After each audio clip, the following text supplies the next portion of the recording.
Hi, everyone. Welcome to today's session. My name is Anka, and I will be your host today, together with my colleague Andrea and a few other surprise guests that I'll introduce in just a minute.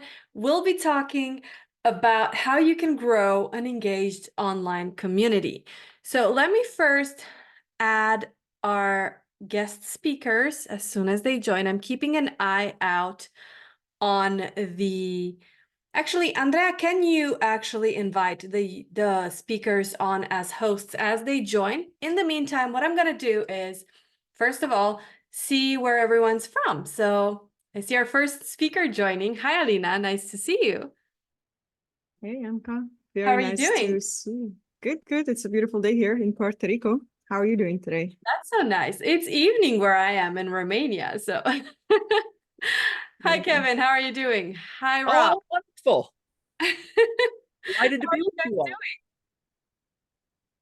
Sorry? I said delighted to be joining you. Likewise, it's awesome to be here. Where's everyone joining us from? Let us know in the chat. Oh, hello, Larissa. Awesome. So before I introduce you guys, I just wanted to quickly go over a few rules that we have with every single webinar, just to make sure that everyone's aware. So I guess the most commonly asked question with the webinars is this session recorded? And the answer is yes. You'll always get the recording of our sessions the day after so that you can rewatch them, take notes, ask any questions, and anything that you might need. In the meantime, in the chat, you'll also see my colleague Andrea, who will be here to help answer any questions or issues that you might be having or providing you with any additional information. Now, let me actually introduce the speakers today.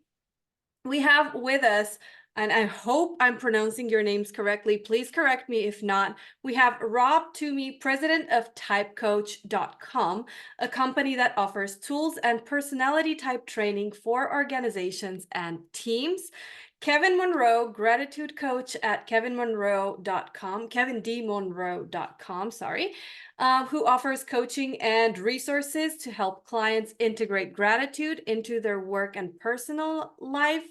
And Alina, this I'm having trouble with. No, you were starting with me. I just assumed it right away. Trigubenko, I'll make it easier for you. Okay, so I did get it. Okay, cool. So Alina is a CEO and founder of Profi.io, an end-to-end service delivery platform for coaches, trainers, and consultants. So before we move into the topic of today's show, I'm going to ask you, each of you individually, to tell me a little more about your online activity, what you're doing, how you're helping people, and so on. Starting with, let's say, Rob, since I introduced you first. Sure thing. Happy to dive in. Great to see everyone here. Yeah, so we have an active community of about 900 coaches. So a lot of our activity is engaging with our coaches, finding out what they're working on, posting information that's new in our business that might be relevant for them. And then we have obviously a host of direct clients as well. So there's a different kind of community engagement with them, but similar content, letting them know about new product offerings, the trends that we're seeing in the marketplace. Trying to make everything current and feel like we're speaking to the trends that they're seeing in the world at large. Awesome. What about you, Kevin? So our work is all around inviting people to experience and express gratitude. And Anka, I was just talking to a new friend in a meeting a couple of hours ago, and we stumbled on the idea, the realization that gratitude is better together when it is shared in community. We discovered this about 5 years ago as we were trying to solve a technology problem.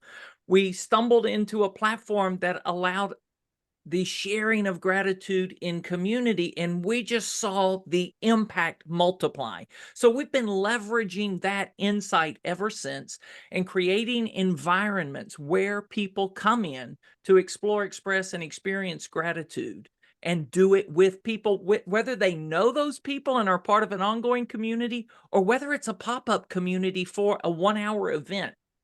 It all works the same. That's awesome. Alina, how about you?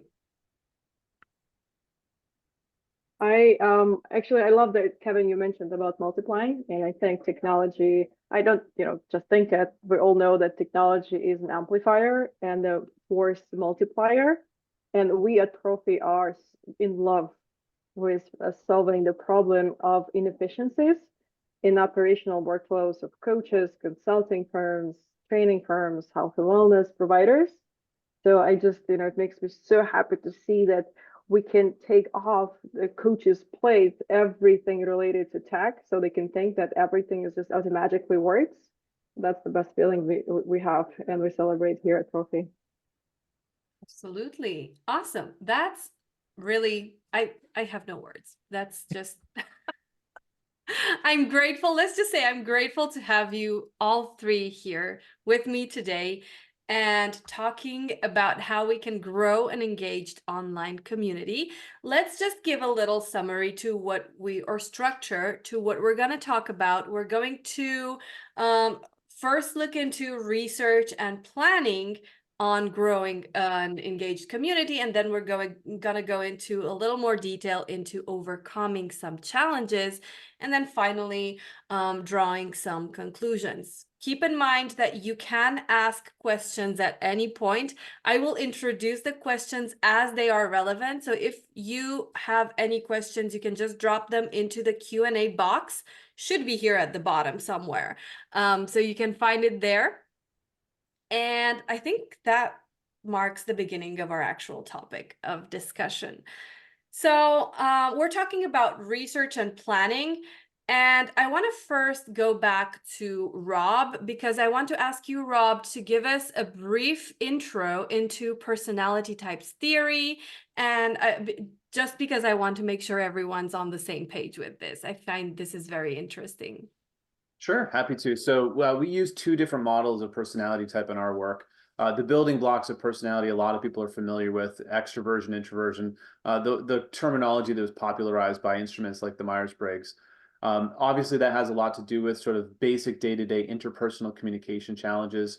What we find is that people tend to default to their preferred communication style and have an easy time when they're communicating to people who are fairly similar to them in personality. Where it becomes more difficult is when you've got a sort of like 2 or 3 aspects of personality are different, and you have to really work hard to translate your message into language and terminology that the other person would understand. We also use a sort of framework called the 4 temperaments, which actually goes a little bit deeper and talks about people's core values and motivators. And what we find from a communication perspective, if you're able to align your messaging with someone's core values, for example, if someone's really about being reliable and responsible, and you can showcase how what you're suggesting is a safe, responsible, reliable choice, they're just more likely to hear and sort of align with what you're saying. So we spend a lot of time on those 2 different frameworks. Okay, so you mentioned that one of the ways in which you help your organizations and your audience is by improving their ability to understand what motivates them and what motivates the people that you work with, right? So what can you do to better understand your audience's motivation so that you can communicate effectively online? Or how can you identify key insights, key pain points for your audience? You know, it's funny, one of the things I was considering before today's session was the approaches that we typically see with coaches is that they are transmitting to the world at large the kind of message that they would love to receive themselves if they were the potential client. And so they tend to draw in customers and clients who are fairly similar to them in personality, which on the one hand is great because there's going to be an easy time communicating and getting some of the messaging across. On the other hand, it limits your market fairly significantly if you're only going after that subset of the overall population who happens to share personality traits similar to yours. So I'm always trying to get coaches to think about what is a different kind of messaging than what would appeal to you that might appeal to different parts of the audience at large. And so, just being aware of our tendency to go towards our own default communication style, it not only applies in a one-to-one communication context, but also from a social media campaign or just marketing perspective. Awesome. On the same topic, I'm going to pivot over to Alina. In an article on the Profi blog, you talked about how crucial it is to understand your client's needs. the solution you were providing there was coaching intake forms, which is something that we also offer with Concierge Bee, which is a done-for-you social media service. So this got me thinking, and I think that it's an approach that is really handy for understanding your audience as well. So my question to you is, what kind of info do you look for when trying to get to know your audience or your potential client? As a coach, let me wear the coaching hat, because, I don't think, yes, software company has a bit of a different, parallel universe. So, but as a coach, I personally, beyond everything that you can probably find online, for example, what are you seeking to change? What is your kind of challenges, pain points? I love asking why me, for example, what specifically stood out, so that we can kind of elaborate and improve on our social media positioning based on the exact customer words. Because coaching businesses, we all know that it's all about that chemistry, and actually discovery calls in the coaching industry are called chemistry calls for a reason. And, if you can kind of point out that your personality in the most succinct way on the website, that resonates the most, that's the kind of a shortcut to, bringing qualified leads and converting them faster and better. Another question that I like asking is why now? And that also normally leads to a ton of insight that we can that can kind of influence how we design the experience, the engagement, the service to our clients, to our coaching clients. And another question that's actually a trend that we at Trophy as a company, as a software company, as an operating platform that services hundreds and thousands of coaching consulting businesses, professional services businesses, we see a very strong trend that started, I think, last year, but it started picking up this year, is this kind of holistic collectives where providers of kind of adjacent or complementary services team up to provide a better kind of 360, well thought out experience to their clients or cohorts of clients. So something that I've noticed that coaches benefit a lot from is asking, do you work with anyone else, and what kind of approach would you be open to exploring if I were to kind of suggest you combining, for example, my, leadership coaching with accent reduction coaching, whatever, something that would definitely help achieve your goal faster, but I'm not specialized in. So basically complementary or adjacent partnerships. Exactly, yes. And I see that there's coaches kind of teaming up in those collectives. This experience delivers better retention rates and revenue expansion in their client cohorts. I think that, and I personally love this trend. I think it's only a win-win-win for everyone involved. Yeah, I think so too. It sounds like the way to go. It's very put together and structured. So thank you so much. Kevin, you're the only one left without a question so far. I want to start by asking you to talk a little more about how gratitude works, just to give some context for my next question. Okay. Well, for most of my life, I had a very shallow understanding of gratitude. I thought gratitude was appreciation for stuff, for, being thankful for the blessings of life or the things. And then I started understanding gratitude is so much more than that.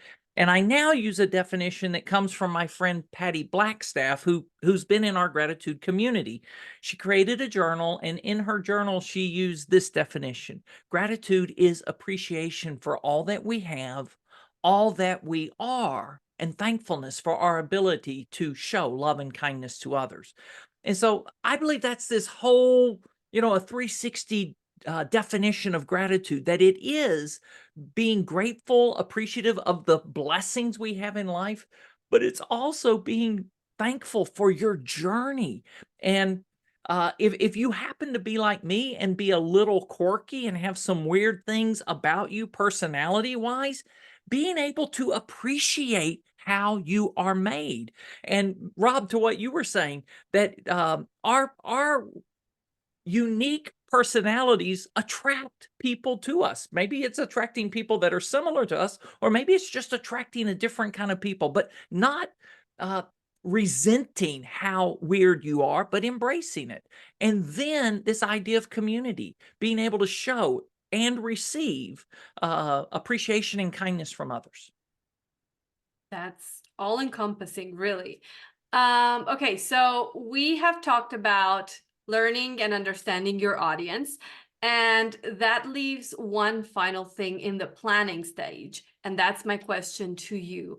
How do you provide meaningful opportunities for people to experience gratitude? Is a question that you ask on your website.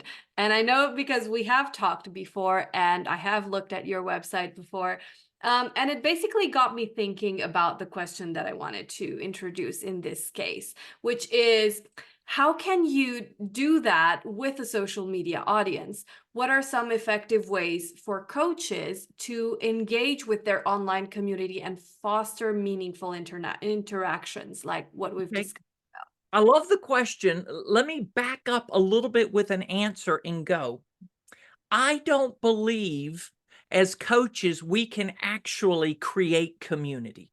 Now, that may be a provocative statement. I believe the community is only co-created, right? It's when the people come in with us, and it's when people feel a place where they belong, they feel accepted, they feel welcome, they feel valued, and they have an opportunity to contribute.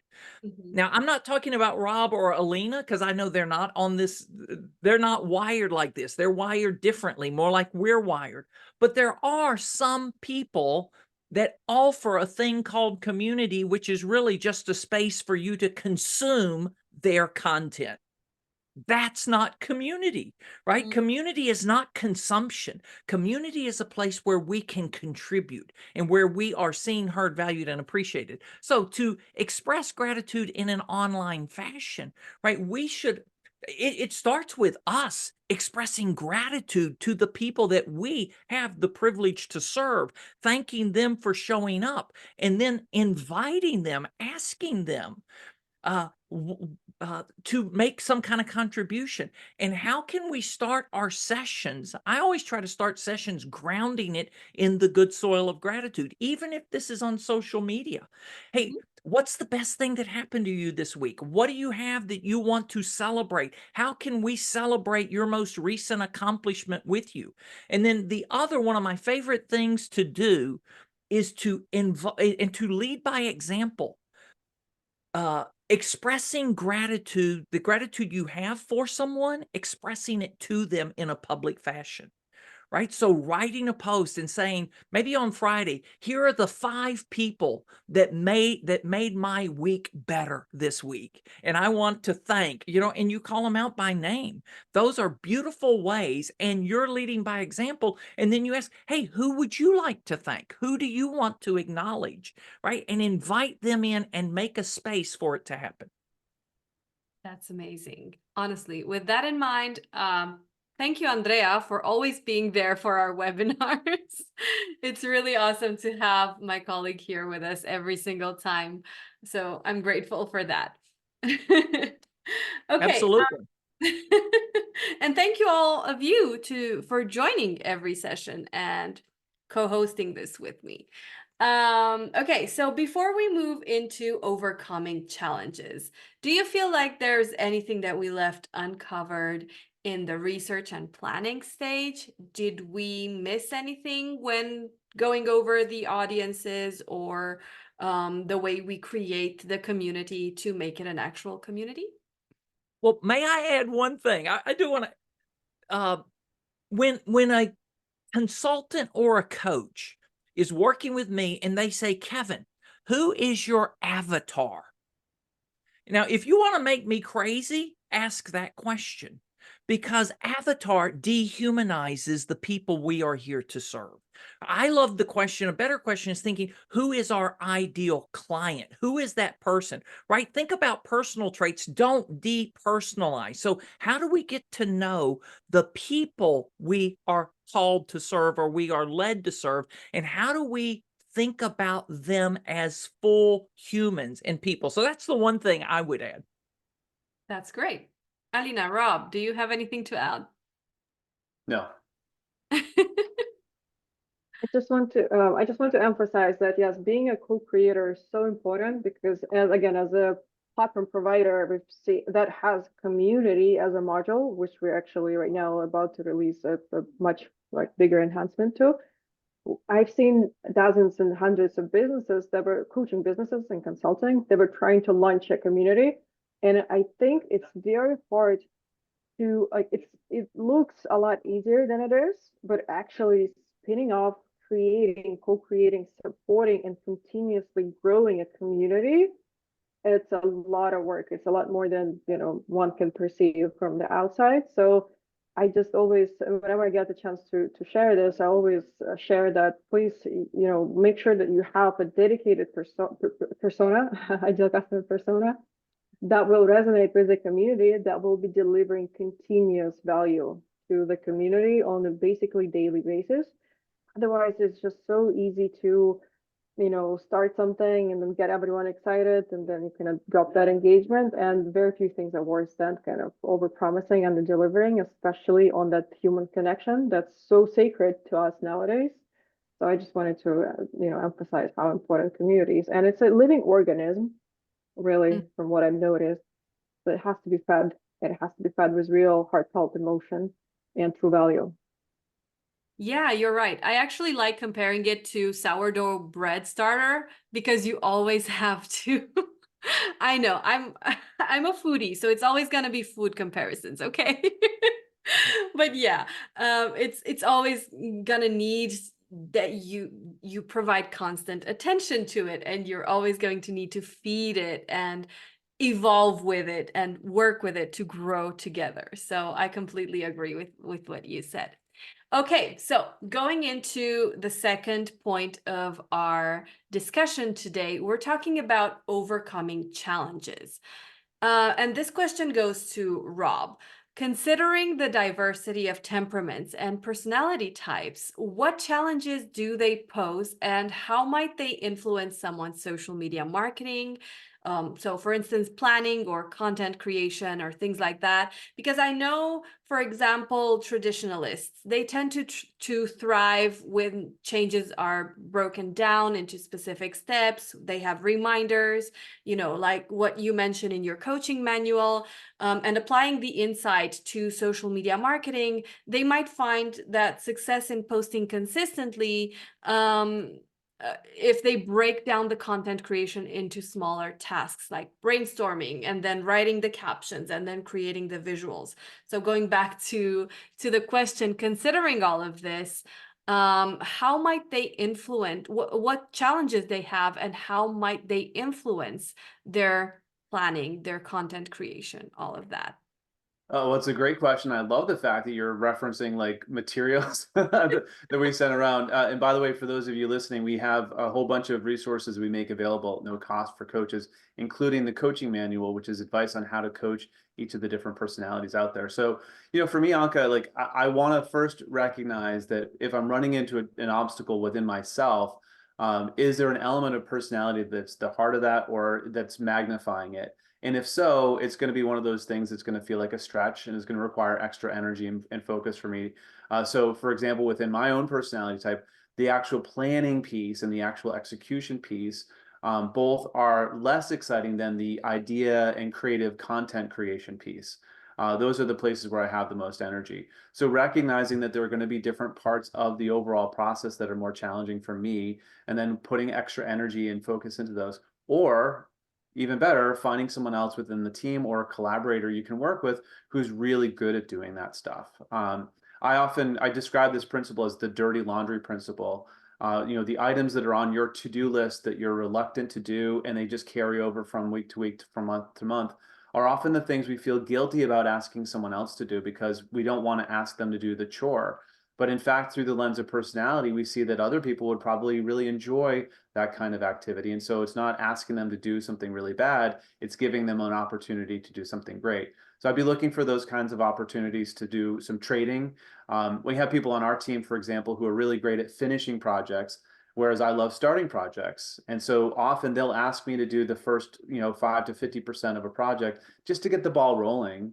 And then Mhm. at some point it's close enough for them to take over and run with it, which is great because now I've lost my energy anyway, so it's the perfect time to pass it off. So I'd be looking for a way to first own the fact that there's going to be stuff that's harder for you, and then find ways of making it easier for yourself. And how do you actually learn to own the fact that you're not going to be great at all the stages of the process?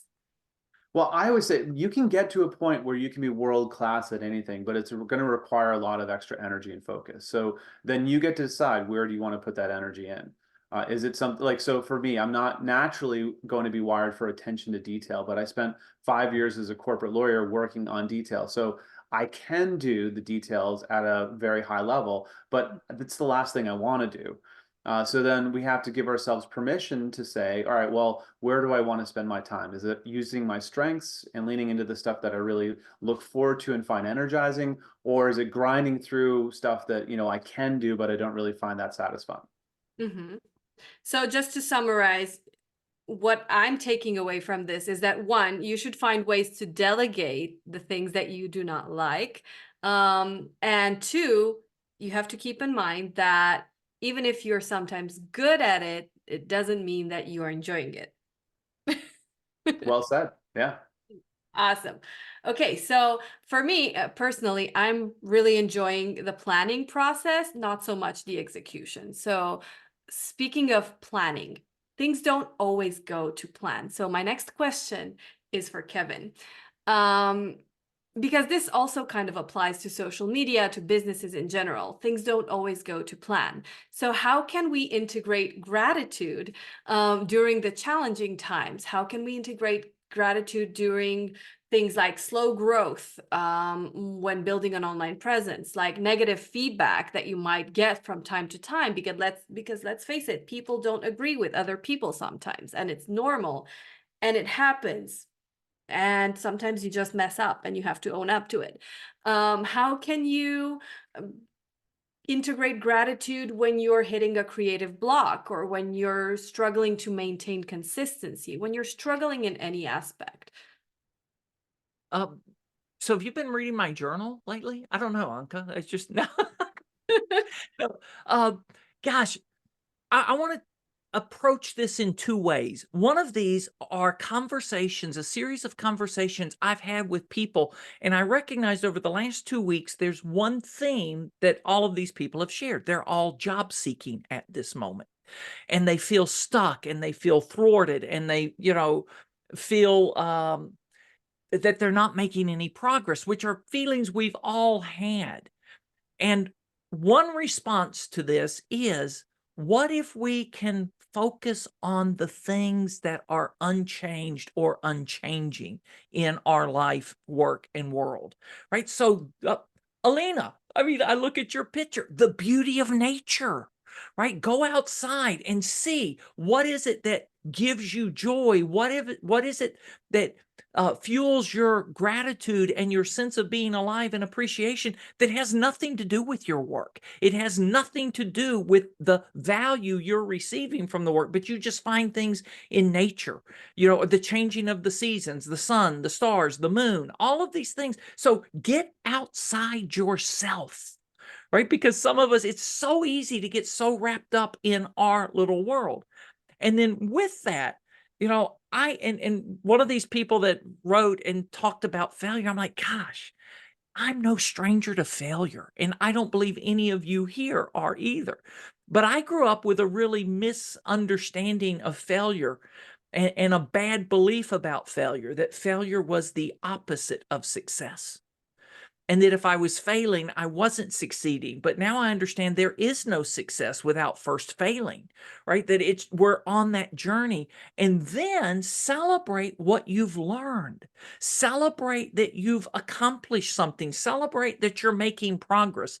I think of a conversation I had with a friend a couple of years ago. She had spent time launching a new program. And how many of us have launched new programs? And how many of us, when we've launched new programs, didn't have the overnight success that we thought we'd have? And, there are not that many people signing up, or, the only people that signed up were people you gave discount codes to, and, you scholarshiped everybody in. I mean, I've been there, I've done that. I called her and I said, and it was the day that her program had launched, I said, what do you choose to celebrate today? And I didn't realize how powerful the question was until the next day. But in that moment, she was struggling. I said, well, you know what I choose to celebrate? Yesterday, this program didn't exist. Now it does. You are a creator. You created something. You had an idea. You conceptualized it. You did the detail work that Rob was talking about, and you brought something to life. Now let's celebrate that, right? Let's celebrate that you are a person of action, that you saw something missing in the world and you decided somebody needs to do something about it, and that somebody's me. Celebrate that, right? It's not all about the result. It's about the vision. It's about the values. It's about the persistence and the perseverance. And we can all choose to express gratitude for those things, and that allows us to keep going to get to the ultimate success that comes. So what I'm hearing is that you have to enjoy the process, or you should enjoy the process, more likely, and that you should celebrate every step forward, whether it's a win or or not a failure, but a lesson instead. Am I right? So last week I was just one day I just wrote in my journal, I'm grateful that Edison, I'm closer to the solution because I found some things that didn't work. That means I'm closer to the thing that does work. That makes sense. Okay, so let's keep the conversation going. I'm going to shift over to Alina, and we're going to talk about some more challenges and difficulties in the social media marketing space. The idea here is that for businesses, social media content can't always be light. It can't always be fun. It can't always be educational, because sometimes we have to sell. You have to promote your products. You have to promote your services and drive sales. But the key here is to strike a balance between promotional content and community building content. And this can be tricky. So my question is, how can coaches promote themselves without jeopardizing their efforts on building a strong community, because you want them to join the community and not just be there for the content, but also promote yourself as a coach? Yeah, it's a great question, because and at Profi we run maybe hundreds of user research sessions where we interview both coaches of all kinds, and as well as their clients too, and buyers of coaching services. And in order to kind of spot trends, patterns, and just to be the kind of intermediary that would help enable both the success of both. And there's definitely a very strong pattern that both parties really don't like when there is a sales motion happening in the middle of, again, coming back to the human connection is sacred. Coaching, especially, I think, with all the digital enablement, with all the AI that's coming into place to augment our workflows, I think coaching is becoming really more about this heart-to-heart connection, this empathy and this care as a service more than anything else. And when that very important connection is happening, and there is kind of, oh, by the way, did you pay that invoice, and anything else? Oh, I'm raising my prices. It's just it's difficult on both sides. That's why I urge coaches to look at your client experience, at your digital enablement, and make sure that it's very easy, it's intuitive, and yes, frictionless to our clients to buy more of your services, to identify everything that you offer, to up their packages, just so there's a framework in a tech space that's called Don't Make Me Think. So wear this hat and look for an opportunity to reduce thinking. And thinking means friction, and friction means kind of losing revenue. Sometimes every click can cost us double the revenue if it's, the experience is not designed correctly. And I know coaches normally don't like to think about those things, but I think it's so valuable to share because it's a kind of new perspective sometimes that's very important to think, to include in our thinking and mental models. So making sure that your digital infrastructure helps you upsell, resell, renew your accounts, your clients, eliminate and sometimes can deliver triple the revenue. That's what we saw based on our testing. Because clients, often they do want to continue their work. They want to expand. They want to engage in additional types of services. But if it's confusing for them, if they have to log into 5 different logins and track everything themselves, it just loses that momentum for the clients. And something else that I've noticed, again, by with being honored to be powering so many coaching businesses, successful businesses, we noticed that really there is no stronger business model other than the referral-based business model in this industry. Because I don't know many clients that are Googling or, searching online for a coach. Primarily, everyone's asking around, asking their peers, especially a kind of ICP, ideal customer persona, that is closer to them. So for example, I would be asking for a coach that is whose niche is female executives, whatever, anything else like with redhead or heavy accent, something like this. That's something that would narrow down the expertise of that coach. So it's very important to unlock the network effect by making sure that you identify your clients who are ready to refer you more business.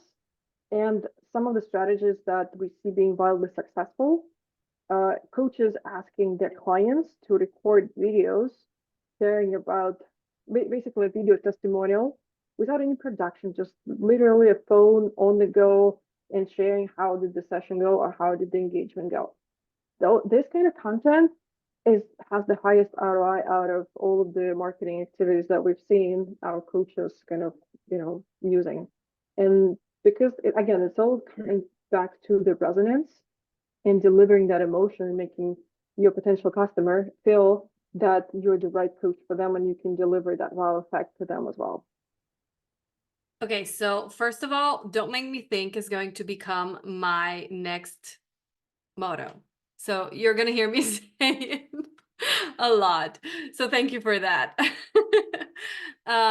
Secondly, so what I heard is that you should have a content mix in your strategy or your planning in social media and leverage word of mouth or testimonials or people that you're already working with and their gratitude for you being there and working with them in order to make the most out of this and what's the word for it? Grow, I guess.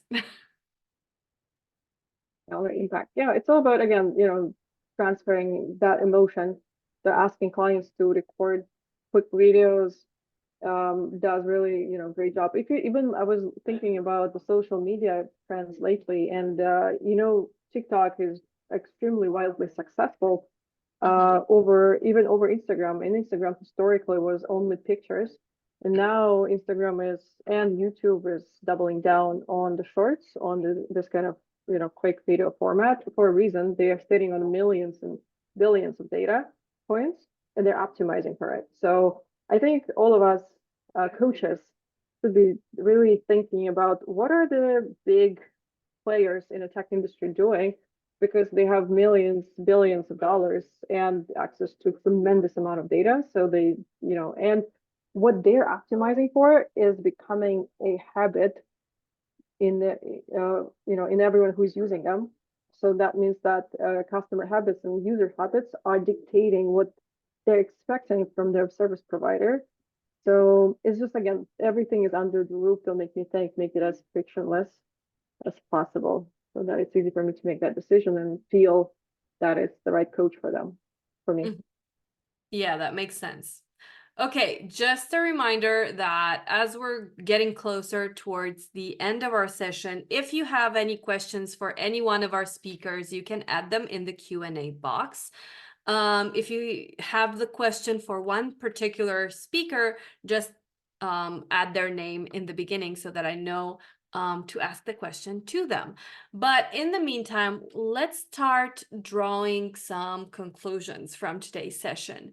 And I have one more question for each one of you. And then it's an open discussion from there. So again, I'm starting with Rob to wrap up our discussion.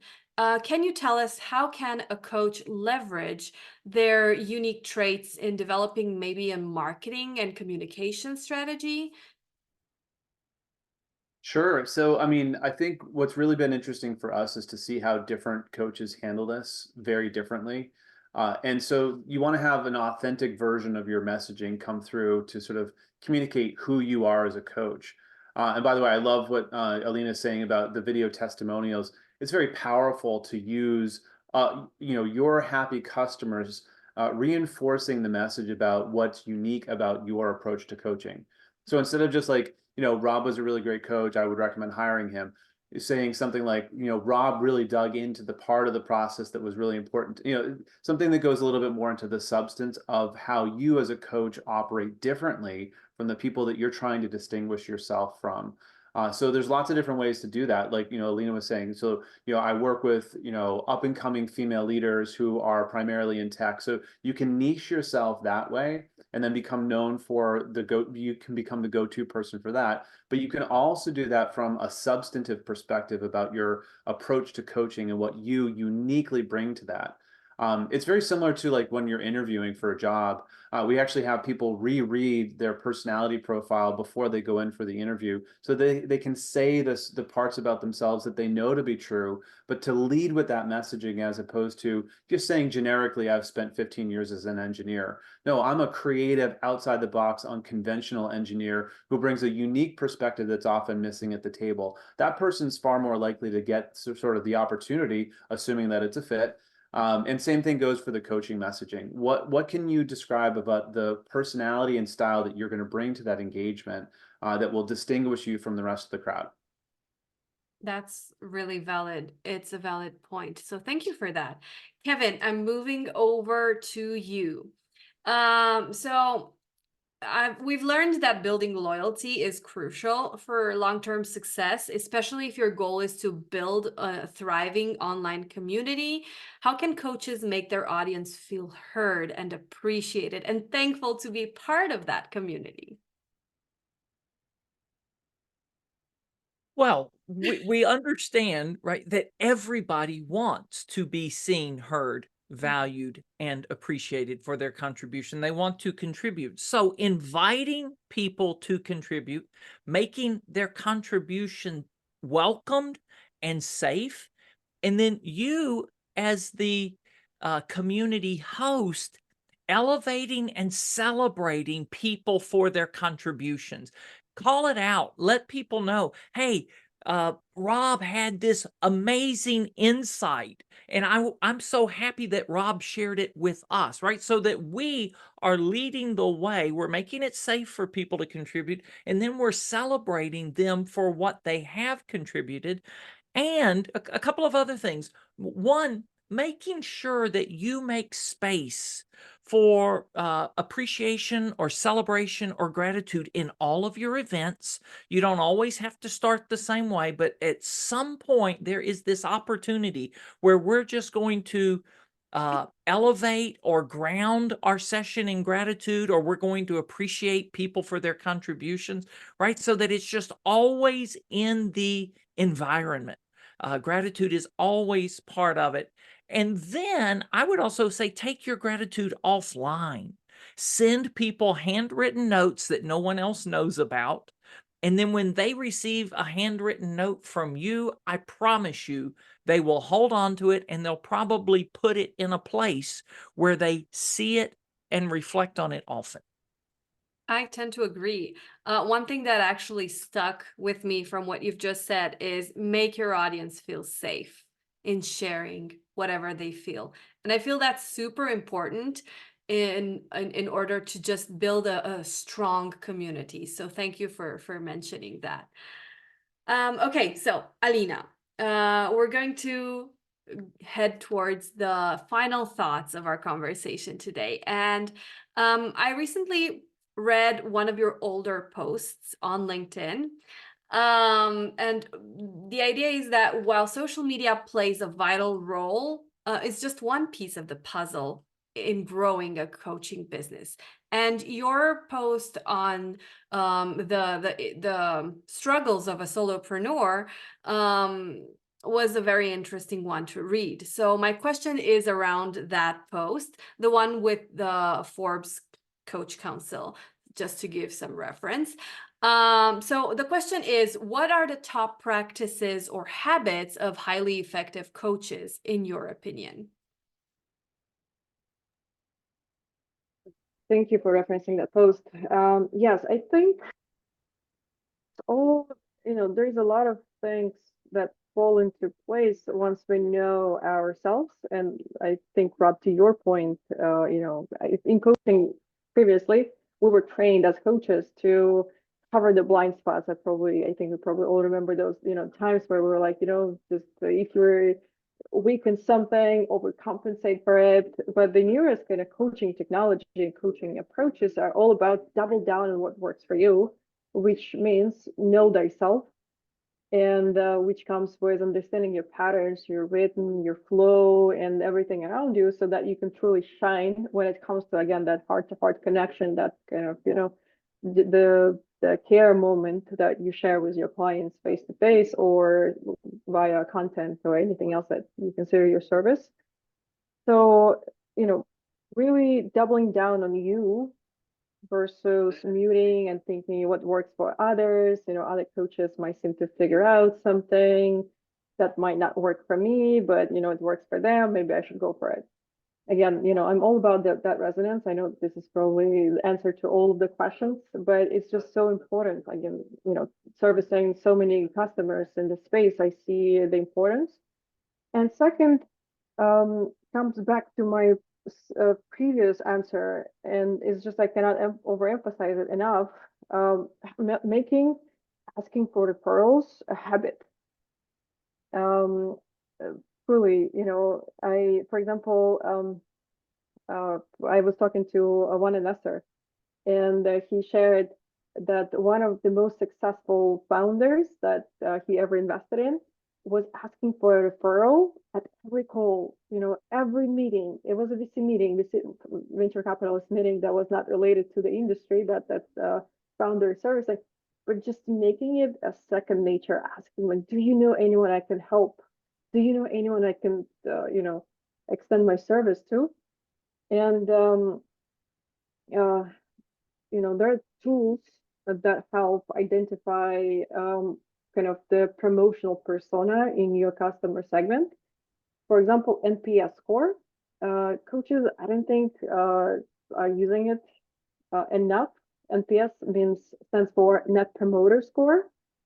So after engagements or throughout engagements, asking, how am I doing? Anything else I can help you with? And would you recommend my service to your peers? Helps us as coaches fine-tune our service, understand the blind spots, and again, double down on what works for our clients, but also then personally reach out to those who said yes. For example, 8 to 10. Normally it's a grading from 1 to 10, and the promoters are considered to be those who rated your service from 8 to 10. So then reaching out with a personal, maybe a 100 note or anything else, with a personal ask saying, hey, do anyone else in your network you can think of that I could help, that could be a fit for my services? because sometimes clients, as clients of coaches, we don't really think automatically. It's not our default thinking to kind of refer our amazing coach to our peers. But if they're asking, and if I'm truly satisfied and I've given the permission to ask me by rating, and kind of responding to that NPS score, I think those can really multiply the revenue significantly. And I don't see them being overly utilized in the market right now. Awesome. Thank you so much. I feel like this was a great session. So I want to end it with one final question. Where can we find you guys? So if anyone from the audience wants to reach out, where can we find you? Let's start with you, Alina, since you are the last one that spoke. Yeah. I am trying to get myself into posting more in LinkedIn. So do incentivize me by following. LinkedIn, Profi.io, I post and I collaborate with fellow coaches and amazing, knowledgeable people in the industry in our blog. And sometimes we publish different interesting research insights in Forbes and other media. So, but you can track those down on my LinkedIn. And if you're a coach, reach out to via Profi support or to me, and I'll give you an amazing deal. And I would love to have a conversation. Awesome. If you want to add your LinkedIn in the chat as well, I can see Kevin already did, and I see Rob also mentioned the website. So Kevin, Rob, whichever one of you wants to go next. Rob, go ahead. No, after you, Kevin. Well, thank you, Rob. Yeah, I put it in the chat, but KevinDMonroe.com is one of our websites. That's the one we'll put here. And then, as you've said, I'm on LinkedIn. That's how I know most people. And I would welcome connecting with you on LinkedIn and then, finding a way to move forward in conversation, as Alina said. So please reach out. Awesome. Yeah, I'll dive right in, Anka. So just to echo one of the things that Alina was touching on, because I know a lot of coaches confide in us that they don't really like the sales process of coaching. They'd rather just have clients walk in the door. And so building the muscle around asking for referrals is easier if you understand that your client actually wants to help you. So it's not like this awkward salesy moment. You're giving them an opportunity to do something they want to do. And so it really shouldn't be as intimidating as it might feel. And since like so much of the business comes from those referrals, it's really the most important thing you can do. That makes sense. I also see in the chat that you added your email for some free assets for coaches. So if you want to get those, make sure you email Rob as well. Just to go full circle, let me also talk about Social Bee and what you can get with Social Bee. If you want to reach out to us at any point, you can do so at hello@socialbee.com. And if you don't know what Social Bee is, we're a social media scheduling tool that can help you create more content and leverage your content more in less time so that you can actually focus on being grateful or on building your community online or any other aspect of your business that might be more enjoyable to you. And let us do what we enjoy best, which is social media content. So again, if you want to reach out to any one of our speakers, thank you so much, Alina, Kevin, and Rob, for being here today with us. I actually took a lot of notes and I learned a lot from you guys, and I'm looking forward to our next discussions. What an honor. Thank you, Thank you Anka. so much. Thank you. And to everyone watching, enjoy the rest of your day or evening, depending on where you are in the world. And I'll see you guys next time. Take care, everyone. Thank you. Bye.